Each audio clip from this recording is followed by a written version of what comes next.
Good morning officers. आज हम लोग प्रश्नावली 3.2 का अध्ययन करेंगे। 3.2 में पहला क्वेश्चन देखिए क्या है कि कक्षा 10th के 10 विद्यार्थियों ने एक गणित की पहली प्रतियोगिता में भाग लिया। यदि लड़कियों की संख्या लड़कों की संख्या से 4 अधिक हो तो लड़कों और लड़कियों की संख्या ज्ञात कीजिए। विद्यार्थी के साथ प्रॉब्लम यह होता है कि हम सवाल में मानेंगे किसे सर, तो इसके लिए सबसे अच्छा ट्रिक याद रखिएगा कि जो लास्ट में पूछा जाए उसी को माना जाता है। आई रिपीट, जो लास्ट में क्वेश्चन आपसे पूछा जाए उसी को माना जाता है। तो इसमें देखिए इस सवाल में क्वेश्चन क्या पूछ रहा है, पूछ रहा है आपसे कि लड़कों और लड़कियों की संख्या ज्ञात कीजिए। लड़कों और लड़कियों की संख्या ज्ञात कीजिए, तो हम लोग मान लेंगे कि लड़कों की संख्या x है तथा लड़कियों की संख्या क्या है, y है। ठीक है, तो याद रखिएगा हमेशा सवाल के लास्ट में जो पूछा जाए उसी को माना जाता है। तो चलिए इसका सॉल्यूशन करते हैं। तो हम लोग क्या लिखेंगे इसमें, तो लिखेंगे माना कि लड़कों की संख्या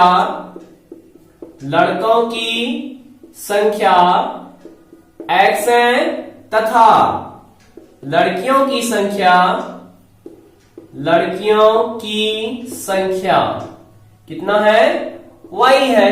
ठीक है, और एक चीज एक खास बात और रहती है कि प्रत्येक सवाल में दो कंडीशन जरूर रहती हैं। प्रत्येक सवाल में दो कंडीशन जरूर रहेगा, प्रथम शर्त और द्वितीय शर्त, तभी तो दो समीकरण निकलेगा। तो देखिए प्रथम शर्त में कहा क्या रहा है, ध्यान से देखिएगा। प्रथम शर्त से थोड़ा सा कॉमन सेंस लगाना है। इसमें क्या लगाना, देखिए क्या कह रहा था, कक्षा 10 के 10 विद्यार्थियों ने गणित की पहली प्रतियोगिता में भाग लिया है। तो सोचिए लड़का की संख्या और लड़कियों की संख्या दोनों को जोड़ के टोटल कितना स्टूडेंट है, 10 विद्यार्थी हैं। 10 विद्यार्थी, तो विद्यार्थी में लड़का और लड़की दोनों आ गया, इसीलिए लड़कों की संख्या और लड़कियों की संख्या दोनों को जोड़ करके टोटल कितना दिया हुआ है, 10 दिया हुआ है। तो 10 के बराबर कर देंगे, ये हो गया आपका समीकरण फर्स्ट। ठीक है, अब दूसरा देखिए क्या कर रहा है, द्वितीय शर्त में कह रहा है, यहां लिखेंगे द्वितीय शर्त से दूसरे कंडीशन में कह रहा है यदि लड़कियों की संख्या तो लड़कियों की संख्या कौन है, y है ना। तो लड़कियों की जो संख्या है वो लड़कों की संख्या से, तो कंपेयर किससे हो रहा है, लड़कों की संख्या से ना। तो लड़कों का संख्या क्या है आपका x है, तो लड़कों की संख्या से 4 अधिक है, यानी लड़कों के संख्या में अगर 4 जोड़ दीजिएगा तो किसके बराबर पूरेगा, लड़कियों की संख्या के बराबर। अब सर ये प्लस माइनस गुणा भाग किसमें करना होता है, तो जिससे कंपेयर किया जा रहा है। तो कंपेयर किससे कर रहे हैं यहाँ पे, लड़कों की संख्या से ना। तो लड़कों की संख्या में ही 4 को क्या कर देंगे, प्लस कर देंगे। तो यहां लिखा हुआ है अधिक, तो अधिक में प्लस किए, अगर कम लिखता तो उसमें माइनस करते। तो ये आपका आ गया, तो इसी को समीकरण सेकंड कहेंगे। ठीक, चलिए ध्यान देते हैं। तो हम क्या बोले थे आपको, मानना किसे है, जो लास्ट में पूछा जाए उसे माना जाता है। तो लास्ट में क्या पूछा गया, देखिए यहाँ पे एक पेंसिल का मूल्य और एक कलम का मूल्य, तो हम लोग इसी को मान लेंगे। तो क्या लिखेंगे यहाँ पे आंसर में बताइए, माना कि एक पेंसिल का मूल्य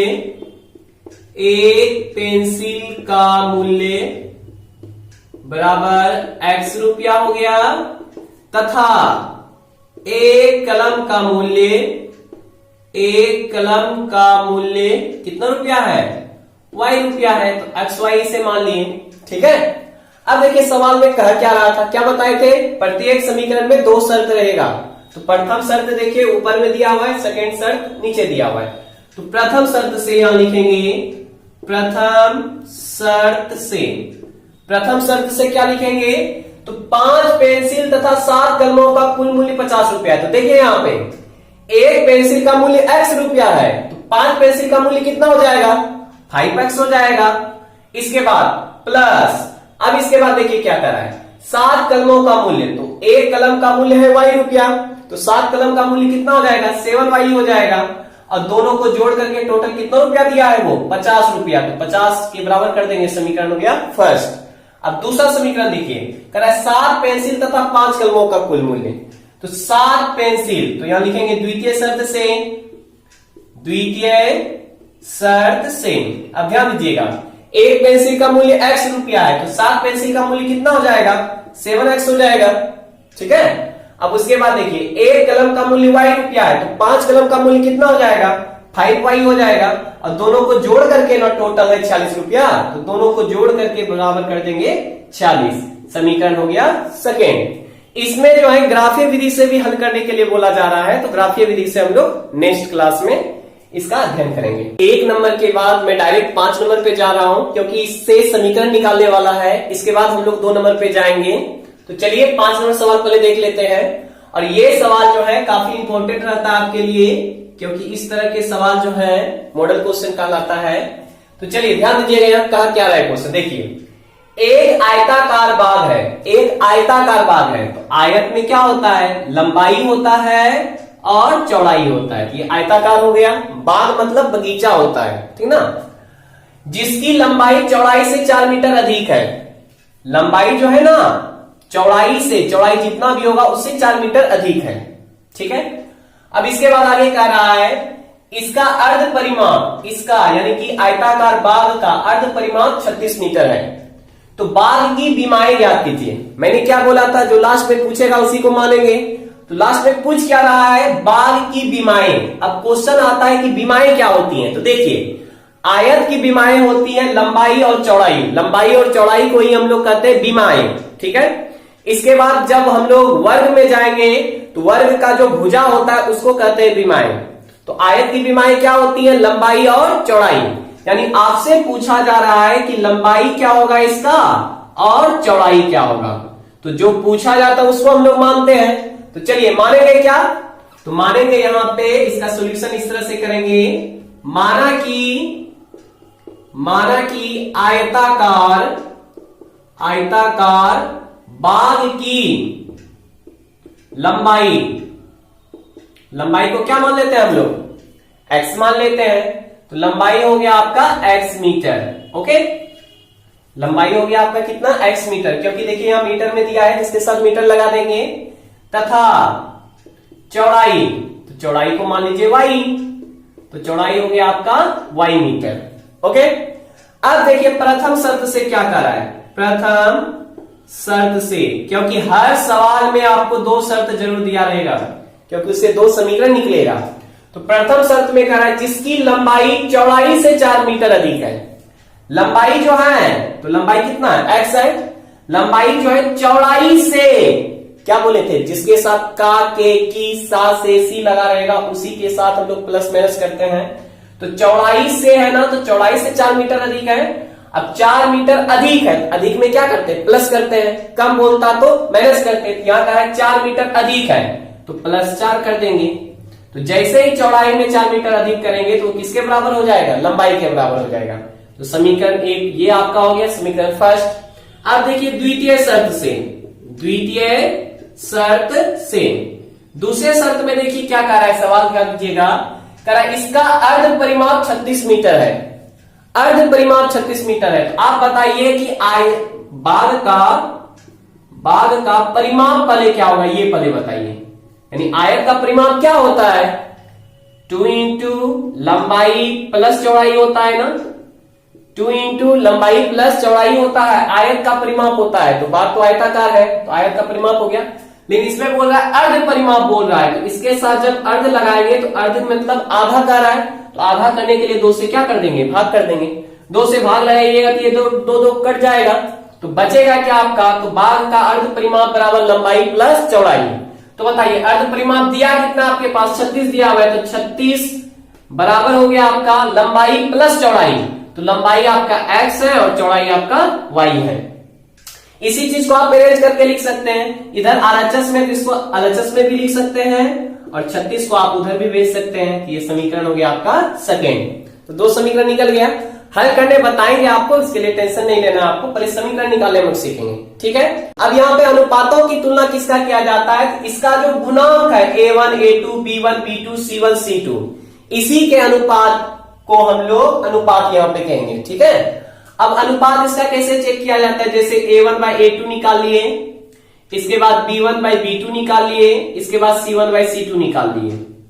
तो इसके अनुपात का जो तुलना कीजिएगा, जब आप इसको हल कीजिएगा, हल करने के बाद आपके पास 3 तरह का कंडीशन बन सकता है। या तो जब हल कीजिएगा तो आ सकता है a1/a2 बराबर b1/b2 बराबर c1/c2 आ सकता है, एक कंडीशन ये बन सकती है। या फिर हो सकता है कि दूसरे कंडीशन में कि 2 2 बराबर आ जाए, a1/a2 बराबर b1/b2 बराबर हो लेकिन c1/c2 बराबर नहीं हो, ऐसा भी कंडीशन आ सकता है। या फिर आपके पास तीसरा कंडीशन ये आ सकता है कि a1/a2 और b1/b2 ही बराबर नहीं हो। तो जब ये बराबर नहीं होगा तो आगे चेक भी नहीं करना आपको। तो ये 3 तरह का कंडीशन हमारे पास अनुपात का तुलना करने पर आ सकता है। तो सर बनाएंगे कैसे? तो चलिए एक एग्जांपल लेके देखते हैं हम लोग। जैसे सपोज दैट एक समीकरण है आपके पास, कोई भी समीकरण आप ले सकते हैं। जैसे आपके पास ले रहे हैं 5x + 3y + 7 = 0 और इसके बाद 10x + 6y + 14 = 0। तो ये दूसरा समीकरण है। चलिए अब इसमें तुलना कैसे करेंगे तो ध्यान दीजिएगा। पहले इसमें a1 a2 b1 b2 c1 c2 चुन लीजिए आप।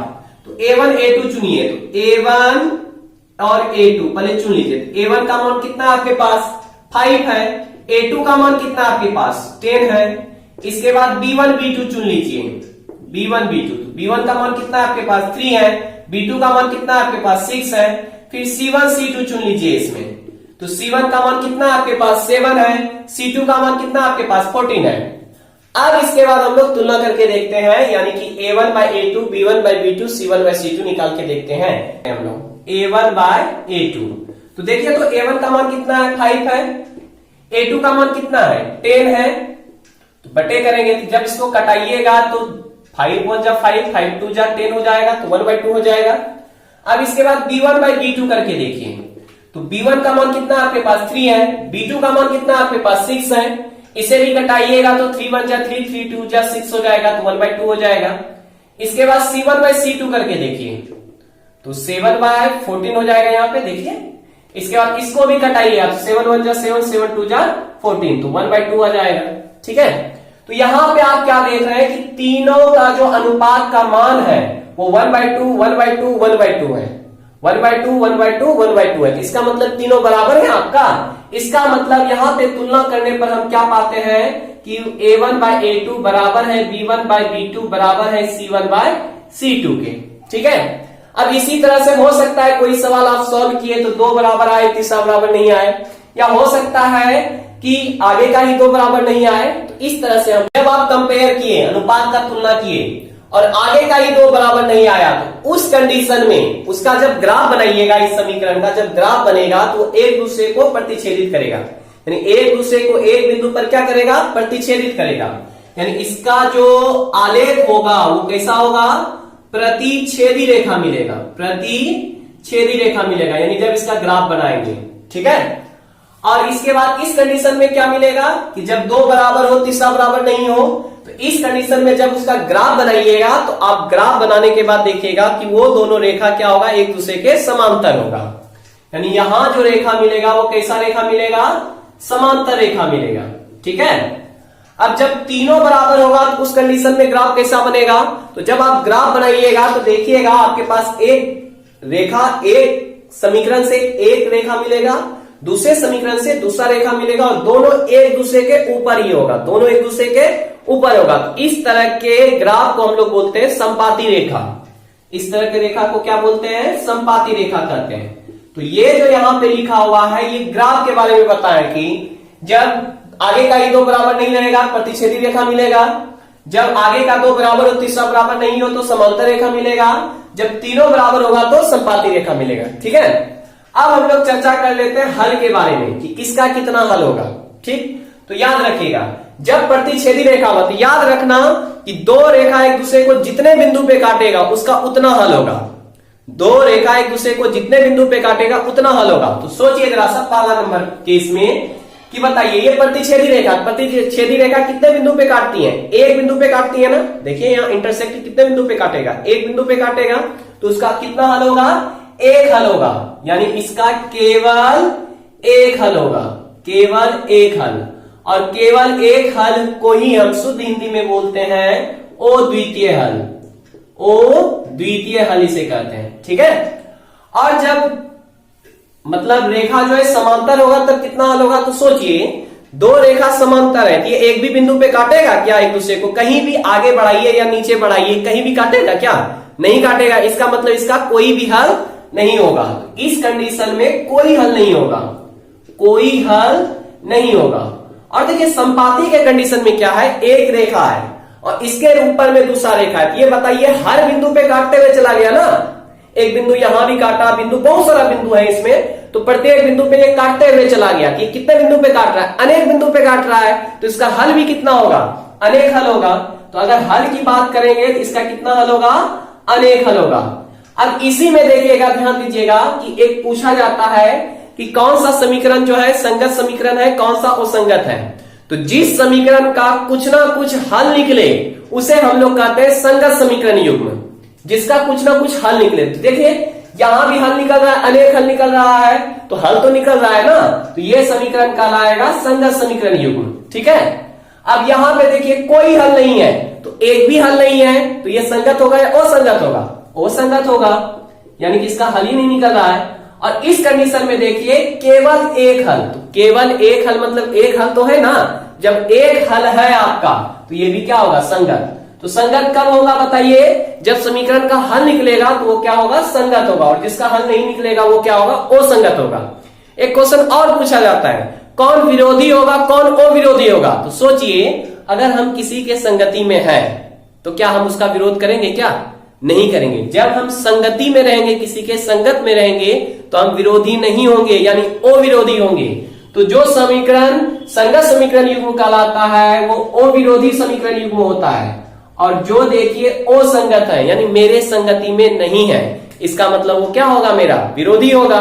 तो जो असंगत समीकरण युग्म होता है उसको हम लोग क्या कहते हैं, विरोधी समीकरण युग्म कहते हैं। उसी तरह से देखिए ये संगत समीकरण युग्म है, तो जब संगत है तो विरोधी होंगे या अविरोधी होंगे, अविरोधी होंगे, तो ये हो जाएगा अविरोधी समीकरण युग्म।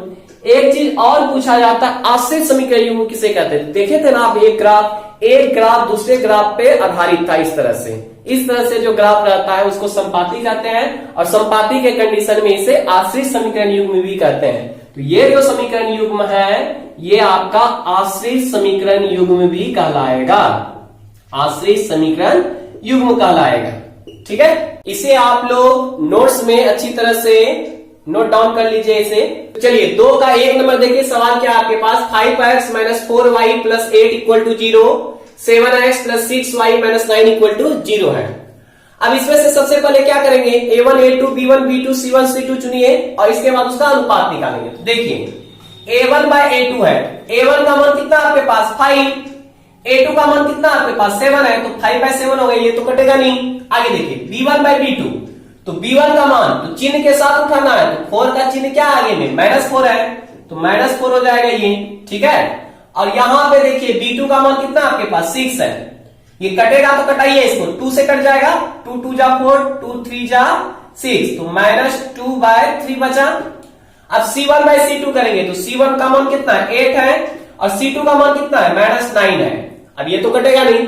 अब देखिए तो जरा सा समीकरण, जरा सा a1 by a2 b1 by b2 और c1 by c2 के मान को देखिए, तो क्या कोई भी किसी के बराबर है, कोई भी किसी के बराबर नहीं है। तो देखिए तो ये कौन से कंडीशन में आया, यानी आगे का ही दो टू बराबर नहीं है। तो देखिए a1 by a2 is not equal to b1 by b2, यही दोनों आगे का बराबर नहीं है, इसका मतलब पहला कंडीशन है।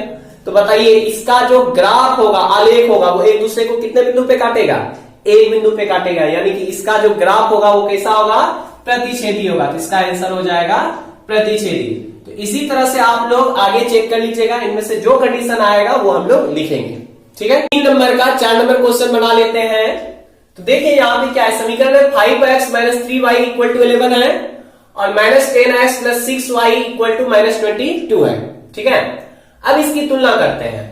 तो देखिए सबसे पहले a1 a2 का मान लिखे यहाँ पे, तो a1 का मान कितना है 5 है, a2 का मान कितना है, इसके चिन्ह के साथ -10 है, इसको कटाइए जरा सा, 5 × 5 है, 5 × 10 हो गया, यानी 1/-2 हो जाएगा ये।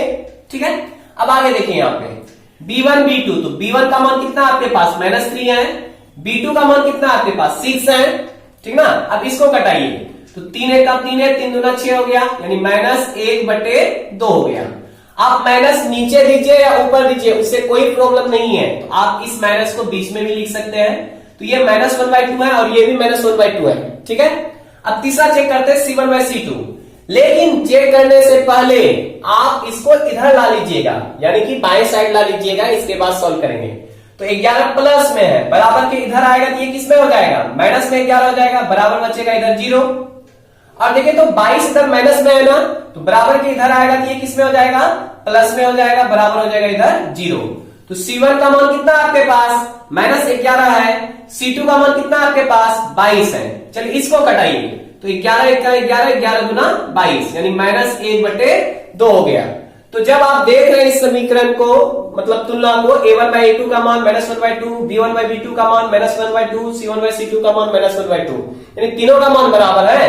और जब तीनों का मान बराबर होगा तो वो क्या होगा, संपाती होगा। संपाती होगा तो अनेक हल होगा, और जिसका हल होता है वो क्या कहलाता है, संगत। तो ये समीकरण युग्म कैसा होगा, संगत समीकरण युग्म होगा। कैसा होगा, संगत। अब बाकी देखिए यहाँ पे इसका भी अद्वितीय हल होता है, यानी एक हल होता है, तो इसका हल निकल रहा है तो ये भी संगत। इसका कोई हल नहीं होगा क्योंकि ये समांतर रेखा होता था, तो वो संगत हो गया। और इसमें तीनों बराबर है, संपाती है, तो ये भी क्या हो जाएगा, संगत होगा। तो इस तरह से आप लोग 3 नंबर बना लीजिएगा टोटल क्वेश्चन। 4 नंबर में भी यही क्वेश्चन कर रहा है कि कौन संगत है कौन असंगत है। इसके बाद ग्राफ विधि से हल करने का रहा था, तो ग्राफ हम लोग नेक्स्ट वीडियो में पढ़ेंगे। तब तक के लिए जय हिंद।